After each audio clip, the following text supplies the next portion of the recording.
Welcome to my kusina. Magluluto ako ngayon ng giniling karni ng baboy dito sa Hong Kong. So ipapakita ko sa inyo yung mga ingredients natin. Meron akong giniling, minarinate ko na kaninang umaga to.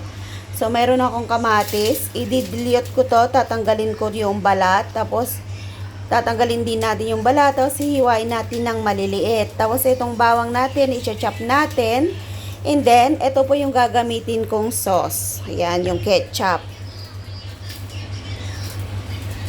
Magpapakulo tayo ng tubig kasi tatanggalin nga natin yung balat ng kamatis. Pag kumulo na yan, and then lalagay natin yung kamatis natin. So, takpan muna natin para madaling kumulo. So, yan, kumukulo na yung tubig natin. Lalagay natin yung kamatis. Yan, gamit ako ng, ilalagay ko na nga lang lahat. Yan, gamit ako ng 4.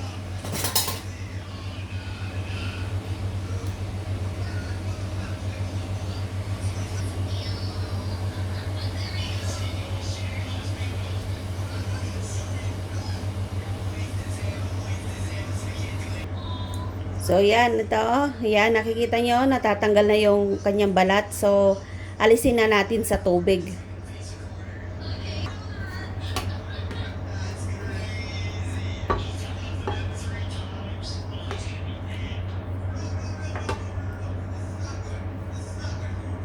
So, ito na, natanggalan na natin ng balat. So, hiwain natin to ng maliliit.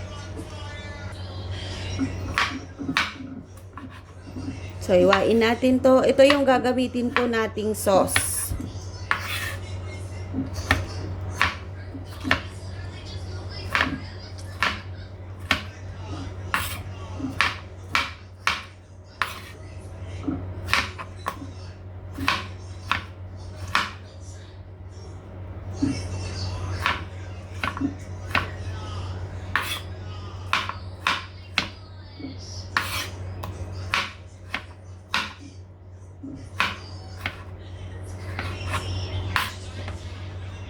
So, gumamit ako ng 4.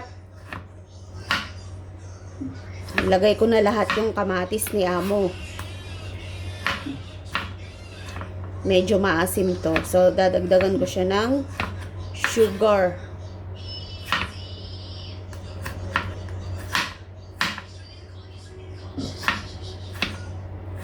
So, yan. Ready na yung kamatis natin. Maghiwa tayo ng bawang at saka yung ating patatas. Yan, ready na.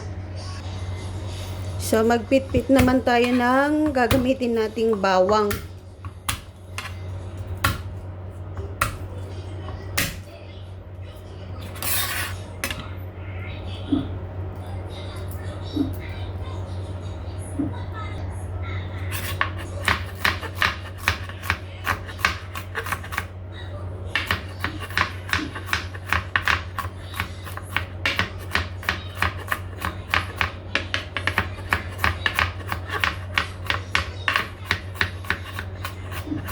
Yan, ready na yung bawang natin.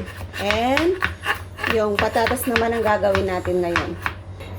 So, itong patatas, balatan natin and then hiwain natin ng maliliit.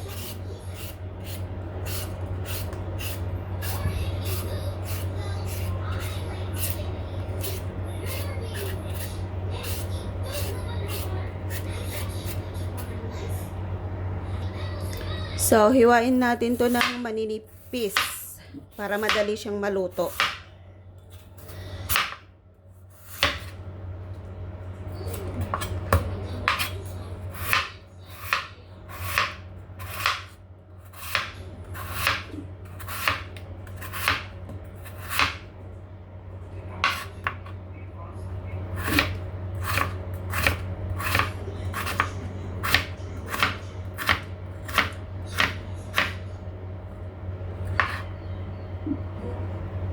Buti hindi sira yung patatas.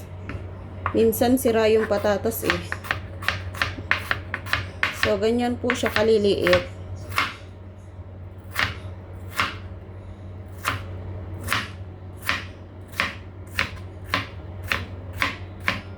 Yan.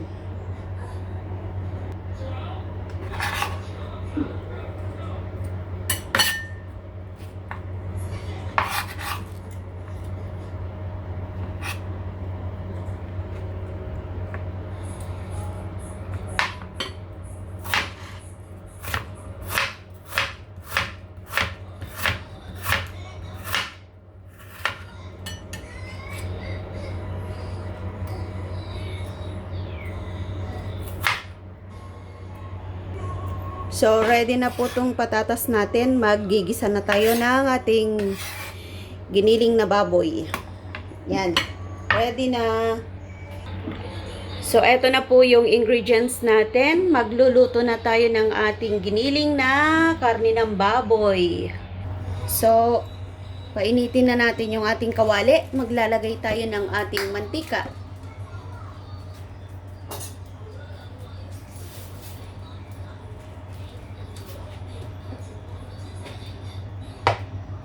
Igigisa natin yung ating bawang.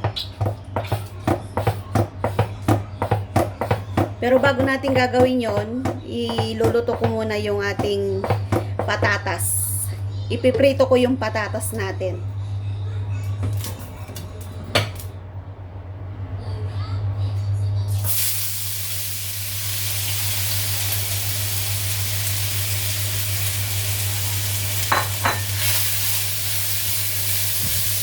Inuuna kong iluto yung patatas, piniprito ko para maging mabango.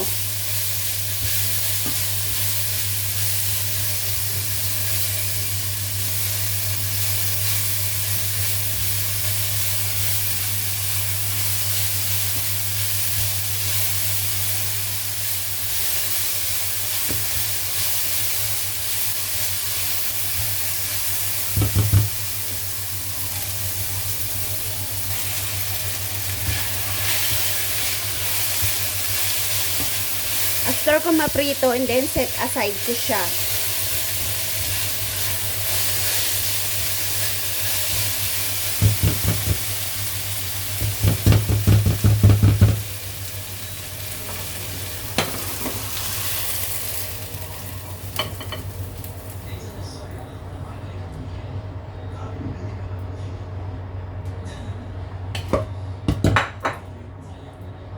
So, ngayon, magigisa rin ako ng bawang. Ito na yung bawang na igigisa natin. So, yan. Mag-usok na yung ating mantika.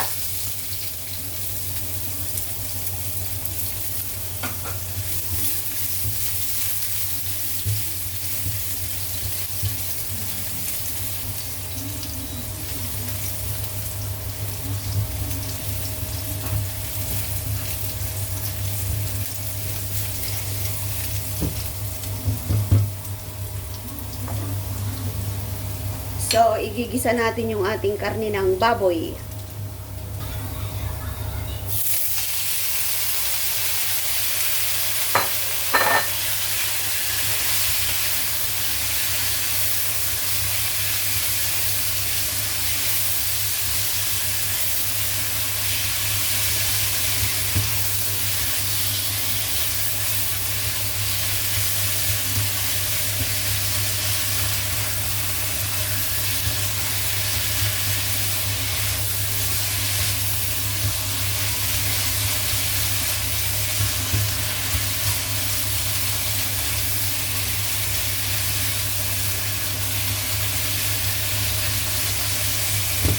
So, eto, tinatabi ko muna to kasi magluluto ako ng sauce ng ating giniling.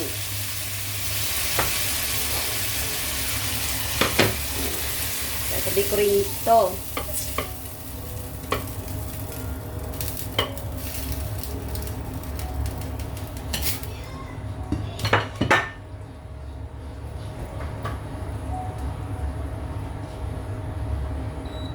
So, ngayon, ang lulutuin natin ay yung ating sauce.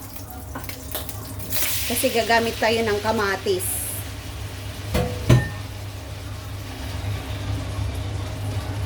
Lulutuin natin yung kamatis natin. Lalagyan natin ng sugar. Bali, 3 scoop yung ilalagay ko. Then, lalagyan ko siya ng asin. Asin yan, walang pangalan. Lalagyan ko siya ng 2. And, maglalagay ako ng chicken powder. Yan. So, ngayon, tatakpan natin para maluto. Tapos, lagyan natin ng ketchup.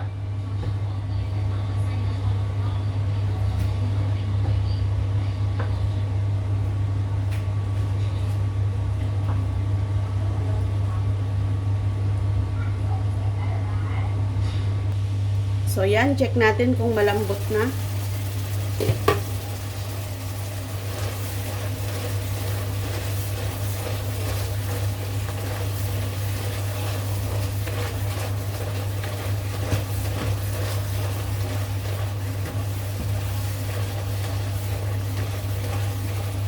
So, ito po yung ginagamit kong sauce ng aming giniling. Kamatis.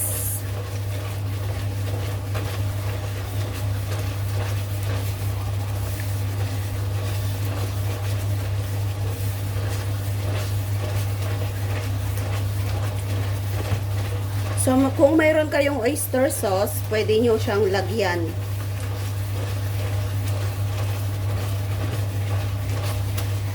So, yan. Ready na po yung ating kamatis. Maglalagay na po tayo ng ketchup.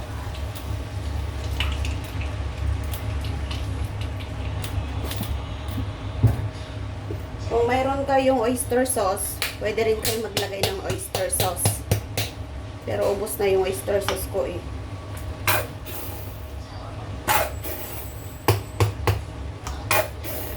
Yan. Oyster sauce.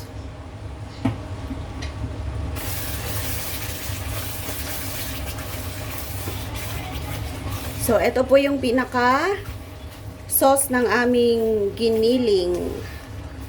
So, ngayon, lulutuin na natin yung ating patatas.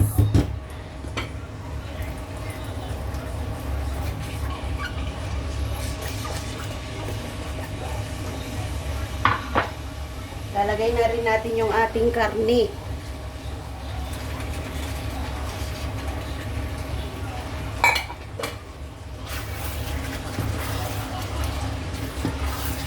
So, ganito po ako magluto ng giniling sa bahay. And then, pakuluan lang natin ng mga 15 minutes. Tapos, ready na yung ating giniling. So, thank you for watching po sa inyong lahat. At sana po ay nasundan nyo yung ating pagluto ng giniling dito sa Hong Kong. Yan, takpan na natin. Ready na yan. So, thank you. Bye!